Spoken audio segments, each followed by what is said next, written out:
नमस्कार दोस्तों, स्वागत है आपका हमारे YouTube चैनल पर जिसका नाम है परीक्षिता एकेडमी। हम आज फिर से बात करने वाले हैं आधुनिक भारत के इतिहास के अंतर्गत भारत के वायसराय के बारे में, जो कि है क्रमशः Lord Canning, Lord Elgin, Lord Lawrence, Lord Mayo और लॉर्ड नॉर्थब्रुक।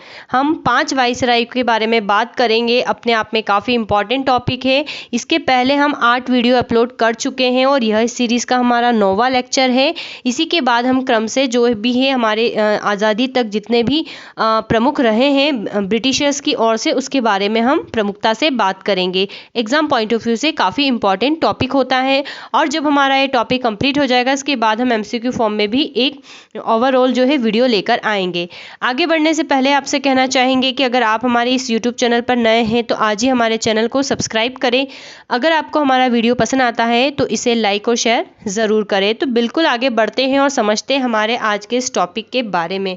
दोस्तों, हमने आपको बताया था कि किस प्रकार से 1757 के प्लासी के युद्ध के बाद जो ईस्ट इंडिया कंपनी है, जिसे हम ईस्ट इंडिया कंपनी ही कहेंगे, इसने भारत में अपने पैर जमाना शुरू करे और बंगाल में सबसे प्रमुखता से अपना गवर्नर जनरल नियुक्त किया, जो था रॉबर्ट क्लाइव।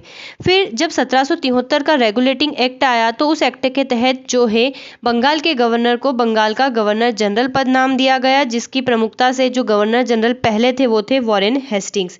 यही क्रम आगे चलता रहा और इस प्रकार से प्रमुख वायसराय आते रहे, जिसके ऊपर हम हमारे प्रीवियस लेक्चर्स में वीडियो बना चुके हैं। जब लॉर्ड विलियम बेंटिक का समय आया तो इस समय पास हुआ 1833 का चार्टर एक्ट और इसके तहत बंगाल के गवर्नर जनरल को संपूर्ण भारत का गवर्नर जनरल बना दिया गया। अर्थात जो ब्रिटिशर्स भारत, जो संपूर्ण हमारा अविभाजित भारत था, उसके अंतर्गत जितने भी ब्रिटिश प्रांत थे या उनके अधीन जितने प्रांत थे उन सभी का गवर्नर जनरल नियुक्त कर दिया गया। तो इसी क्रम में हम कहेंगे कि भारत का प्रथम गवर्नर जनरल कौन रहे, तो विलियम बेंटिक। अर्थात यहाँ पर भारत शब्द जुड़ गया बंगाल की बजाय। अब फिर इसी प्रकार से ये सारे जो हैं भारत के गवर्नर जनरल रहे, हमने इनके ऊपर भी वीडियो बना चुके हैं और उसी क्रम में चलते चलते हम लॉर्ड डलहौजी तक समझ चुके थे और हाईलाइट किए हुए से आप जान पा रहे होंगे कि आज हम इन 5 जो है वायसराय के ऊपर बात करना चाहते हैं। एक्चुअल में क्या हुआ दोस्तों कि हम यहाँ पर वायसराय शब्द का इस्तेमाल क्यों कर रहे हैं कि जब लॉर्ड कैनिंग को भारत का गवर्नर जनरल नियुक्त किया गया तो इसके आप देख रहे होंगे इस टाइम पीरियड में हो गई थी 1857 की महान क्रांति, जिसने लंदन तक जो है इनकी ज़मीनें हिला दी और फाइनली वहाँ से जो भारत का कई सारे जो है परिवर्तन किए गए प्रशासनिक स्तर पर और भारत के गवर्नर जनरल को भारत का वायसराय पद नाम दिया गया। इसीलिए लॉर्ड कैनिंग जो हुए भारत के प्रथम वायसराय हुए और भारत के अंतिम गवर्नर जनरल। तो आपको ये वाली जो पॉइंट है छोटे छोटे आप याद रखना है। तो लॉर्ड, इसीलिए हम यहाँ पर आज के टॉपिक में जो है वायसराय जो टर्म है उसका इस्तेमाल कर रहे हैं। तो हम भारत के वायसराय के बारे में प्रमुखता से बात करेंगे। लॉर्ड कैनिंग, जिनका जो टाइम पीरियड है 1856 से 62 तक रहा, लॉर्ड एल्गिन 62 से 63, लॉर्ड लॉरेंस 64 से 69 तक, 69 टू 72 तक, लॉर्ड मेयो और नॉर्थब्रुक जो कि 72 से 76 के बीच रहे। चलिए फिर इसके बाद जो ब्लैक में देख रहे हैं ये हम बाद में इनकी चर्चा करेंगे। तो लॉर्ड कैनिंग की बात करते हैं तो 1856 से 62 तक इनका जो है समय अवधि रही। जब इनके समय की सबसे महत्वपूर्ण घटना क्या थी, 1857 की क्रांति, ये याद रख लेना है आपको, कहीं एग्जाम में पूछा गया है। साथ में ही इन्होंने 1857 में अपने गवर्नर जनरल के पद के दौरान कलकत्ता, मद्रास और मुंबई में 3 नए विश्वविद्यालयों की स्थापना की। ये जो 2 प्रमुख घटनाक्रम है दोस्तों, ये जब ये घटित हुए तो इस समय जो लॉर्ड कैनिंग थे भारत के गवर्नर जनरल कहलाते थे। क्या कहलाते थे? भारत के गवर्नर जनरल। जब 1857 की क्रांति हो गई तो उस क्रांति के परिणाम स्वरूप इस पद को समाप्त कर दिया गया और भारत का प्रथम वायसराय की संज्ञा दी गई। तो आपको याद रखना है कि, और हमको पता है कि जब ईस्ट इंडिया कंपनी जो शासन संभाल रही थी तो ईस्ट इंडिया कंपनी से शासन जो है कहाँ ट्रांसफर हो गया था, किसके कंट्रोल में चले गया था? ब्रिटिश सम्राट के अधीन हो गया था। तो कंपनी द्वारा नियुक्त अंतिम गवर्नर जनरल कौन थे? तो लॉर्ड कैनिंग थे। और इसी क्रम में भारत के प्रथम वायसराय कौन थे? तो वो लॉर्ड कैनिंग थे। आई थिंक आपको ये जो है इतना सा चेंजेस समझ में आ गया होगा। तो लॉर्ड कैनिंग जो है, तो आपको स्पेशल बात ध्यान रखना है कि ये जो दो घटनाक्रम है जो लॉर्ड कैनिंग के समय हुए, तो ये इस समय क्या थे? भारत के भारत के गवर्नर जनरल थे। और जब 1857 की क्रांति हो गई 1858 में जो है ये वाली सिचुएशन आई। तो अब इसके बाद हम जितना भी लॉर्ड कैनिंग के बारे में पढ़ेंगे तो वो गवर्नर जनरल नहीं है, वो भारत के बन चुके हैं वायसराय। तो हम भारत के वायसराय के बारे में अब बात करने वाले हैं। तो इन्होंने क्या करा? तो इन्होंने प्रशासनिक सुधार के अंतर्गत भारत का शासन ये तो हम आपको बता चुके हैं। अब इनके द्वारा किए गए प्रमुख कार्य क्या क्या है उसके बारे में हम बात करते हैं। तो कैनिंग के समय में 1861 में उच्च न्यायालय अधिनियम पारित हुआ, जिसके अनुसार पुरानी सुप्रीम कोर्ट और सदर अदालतों को समाप्त कर दिया गया तथा कोलकाता, मद्रास और मुंबई में एक एक उच्च न्यायालय की स्थापना की गई। ठीक है, कलकत्ता, मद्रास और ये का नहीं है, ये इसकी प्लेस पर आएगा, और मुंबई। 1856 में इसने विधवा पुनर्विवाह अधिनियम पारित कराया। ठीक है, अपने आप में भी काफ़ी जो है महत्वपूर्ण घटना थी। और एमपीपीएससी प्री के एक बार क्वेश्चन आया था इसके ऊपर पीटी में कि विधवा पुनर्विवाह अधिनियम कब पारित किया गया था, तो आपको इसका ईयर याद रखना है। 1800 अब अगर हम इसके बारे में ही बात करें, हाई कोर्ट के बारे में ही थोड़ा सा एक फैक्ट बताना चाहेंगे। तो 1866 में आगरा में एक उच्च न्यायालय की स्थापना की गई थी, जिसे बाद में 1875 में जो है इलाहाबाद हाई कोर्ट में जो है स्थानांतरित कर दिया गया था। चलिए, तो 1856 में जो है पैतृक संबंधित कानून आया। अब इसके अनुसार यह निश्चित किया गया कि धर्म परिवर्तन करने पर किसी व्यक्ति को उसकी पैतृक संपत्ति से वंचित नहीं किया जाएगा।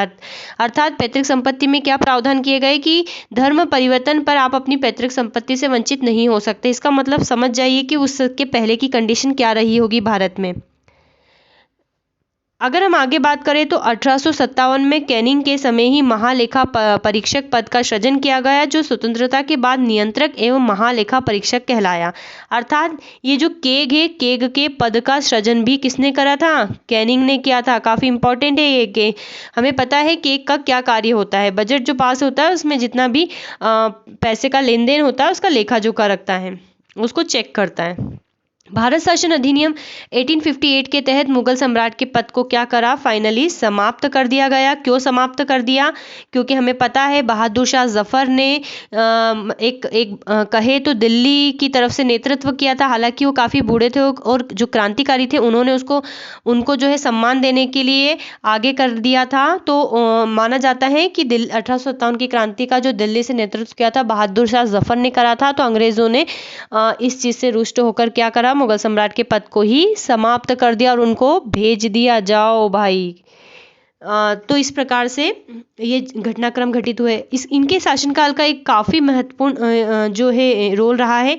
मेकाले द्वारा प्रारूपिक दंड संहिता को 1858 में कानून बना दिया गया तथा 1859 में अपराध विधान संहिता लागू की गई।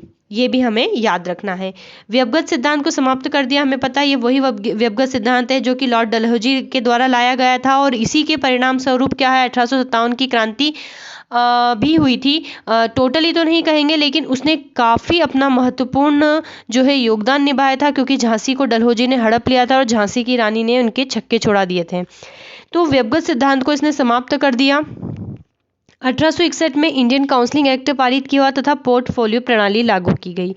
अर्थात वायसराय परिषद का और विस्तार कर दिया। और विस्तार कर दिया मतलब काम के वजन को कम करने के लिए पोर्टफोलियो प्रणाली बनाई। अर्थात शासन को कई पार्ट्स में बनाए, मतलब कई सारे मंत्रालय बना दिए आज की भाषा में कहे तो पोर्टफोलियो प्रणाली भी जो है कैनिंग लेकर आया था। अगर हम 1861 के बारे जो इंडियन काउंसलिंग एक्ट है इसके बारे में बात करें तो शायद आपने इसको इस नाम से ज़्यादा पढ़ा होगा, भारतीय शासन अधिनियम, भारत शासन अधिनियम। जब हम पॉलिटी पढ़ते हैं तब वहाँ पर इसका जिक्र जो है आता है, जो कि 1860 तो भारत शासन अधिनियम या इंडियन काउंसिल एक्ट। इसके अलावा अगर बात करें तो इन्होंने 1861 में जो है पुलिस विभाग का भी गठन किया था। ठीक है, ये पॉइंट ये फैक्ट यहाँ पर नहीं लिखा है तो इसको नोट डाउन करना। पुलिस विभाग का भी जो है गठन इन्होंने किया था। और यूरोपीय सेना द्वारा जो श्वेत विद्रोह हुआ था वो भी इसके समय घटित हुई एक महत्वपूर्ण घटना है। ठीक है, यूरोपीय सेना द्वारा श्वेत विद्रोह हुआ था जो कि 1859 में हुआ था। हालांकि श्वेत विद्रोह कहीं जो है प्रसिद्ध है इतिहास में, 2-3 जो है हम ही बता चुके हैं आपको हमारे प्रीवियस वीडियो में। तो श्वेत विद्रोह जो है इनके समय पे हुआ था। तो इतनी सारी चीज इम्पॉर्टेंट चीज हो गई। प्रारूप दंड संहिता या भारतीय दंड संहिता 1860, फौजदारी विधि संहिता भी 1861 में आई थी, फौजदारी विधि संहिता 1861। तो इस प्रकार से कई सारे जो परिवर्तन हैं इन्होंने किए। तो कैनिंग के विषय में इतना ही। चलिए अब हम बात करते हैं लॉर्ड एल्गिन के बारे में। 1862 से 63 के बीच में बहुत ही कम समय के लिए रहे। इनके समय का महत्वपूर्ण जो है वहाबी आंदोलन का दमन किया इसने।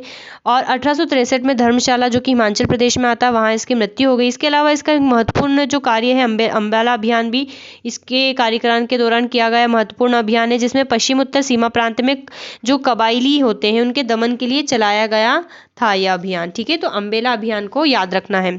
चलिए, तो लॉर्ड एल्गिन के बारे में इतना ही। अब हम बात करते हैं लॉर्ड लॉरेंस के बारे में। तो लॉर्ड लॉरेंस के बारे में सबसे महत्वपूर्ण घटना यह है कि अफगानिस्तान के संबंध में इसने अहस्तक्षेप की नीति जो है अपनाई थी, जिसे शानदार निष्क्रियता के नाम से जाना जाता है। अर्थात उसने उसके मैटर में किसी भी पॉलिटिकल मैटर में जो है इंटरफेयर नहीं किया। 1866 में उड़ीसा तथा 1868-69 में बुंदेलखंड एवं राजपुताना में अकाल पड़ा। इसीलिए इसने क्या करा, फिर हेनरी कैंपबेल के नेतृत्व में अकाल आयोग का गठन किया। 1865, और इसको ध्यान रखना कि लॉरेंस है इसके टाइम पर हेनरी कैंपबेल है, क्योंकि इसके बाद भी कई सारे जो वायसराय होते हैं वो अकाल पड़ने पर अकाल आयोग का गठन करते हैं। 1865 में भारत एवं यूरोप के बीच प्रथम समुद्री टेलीग्राफ सेवा जो है शुरू हुई, ये भी याद रखना है। और भूटान का युद्ध 1865 में भी इसके कार्यकाल की जो है सर्वप्रमुख घटना रही है।